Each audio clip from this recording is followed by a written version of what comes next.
Bonjour, je suis Bérangère de Mobility Urban. Bienvenue chez nous. Aujourd'hui, on parle de la toute dernière Xiaomi. Elle est un peu plus grande, un peu plus puissante et surtout plus confort. C'est la Pro 4. Allez, on fait le tour.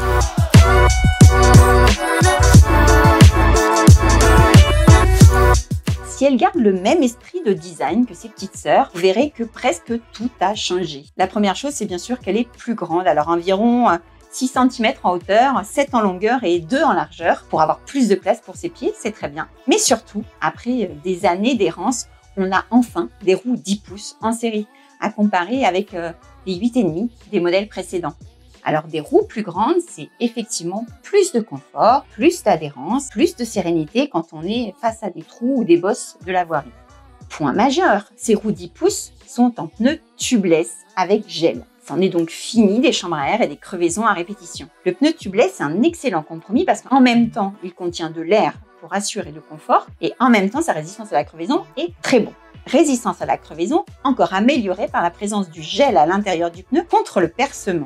Le garde-boue a été entièrement revu, le système de fixation notamment, et il est aussi particulièrement long pour une meilleure protection et assorti bien sûr de renforts métalliques. Pour autant, on vous conseille de continuer à ne pas mettre le pied dessus. Côté freinage, on retrouve les étriers double piston qu'on connaît aussi sur la Xiaomi 3. Ici, les plaquettes sont très grandes et rectangulaires, ça veut dire plus de surface de contact avec le disque pour un meilleur freinage. Et tant mieux parce qu'elle est plus puissante mais aussi plus lourde de 3 kg, alors il va falloir la freiner.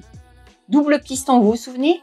Dans cet étrier, donc les deux plaquettes bougent pour un freinage plus réactif, contrairement aux étriers classiques, dont une seule plaquette bouge.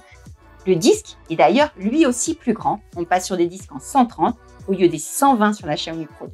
On notera que qui dit frein à disque avec un étrier à câble dit aussi un réglage régulier pour acquérir ou conserver une bonne qualité de freinage. Une poignée de frein unique qui est maintenant dotée de la clochette servira à la fois à actionner ce frein à disque, mais aussi à actionner le frein moteur qui récupère de l'énergie.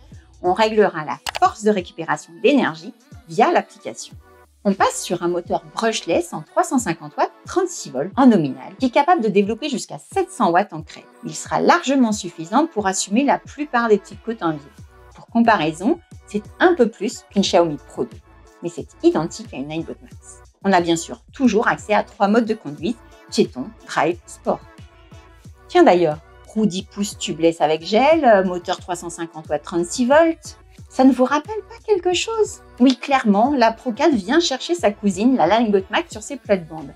Alors vous pouvez me dire en commentaire ce que vous en pensez et ce que vous pensez de cette pseudo-rivalité entre les cousins Ninebot et Xiaomi et qui va gagner selon vous.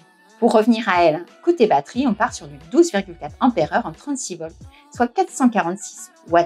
C'est identique à une Pro 2. Alors elle est donnée à 55 km d'autonomie par la marque, on peut raisonnablement tabler sur du 30-35.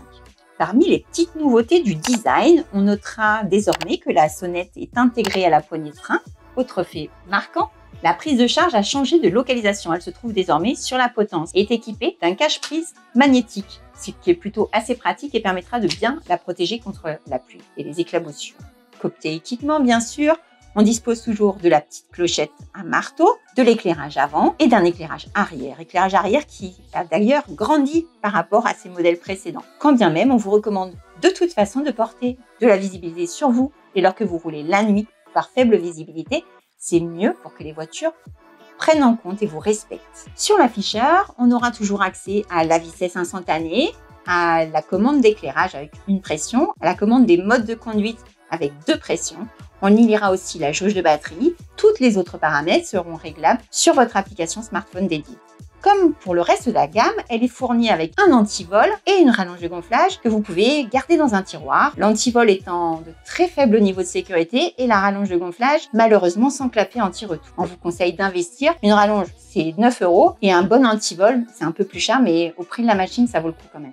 Pour ce qui est du montage et de la mise en route, rien n'a changé. Vous devrez fixer le guidon, gonfler vos roues, vérifier vos freins et surtout la déverrouiller via l'application. Si cela vous effraie, on vous rassure, en boutique, on vous la prépare et vous partez avec, elle est prête à rouler. Voilà, si vous voulez juger par vous-même, la tester, n'hésitez pas à venir nous voir dans les boutiques dont les adresses se trouvent sur notre site internet mobilityurban.fr. Commentez cette vidéo, likez, partagez, dites-nous tout ce que vous pensez. On sera ravis de vous lire et en attendant, à bientôt!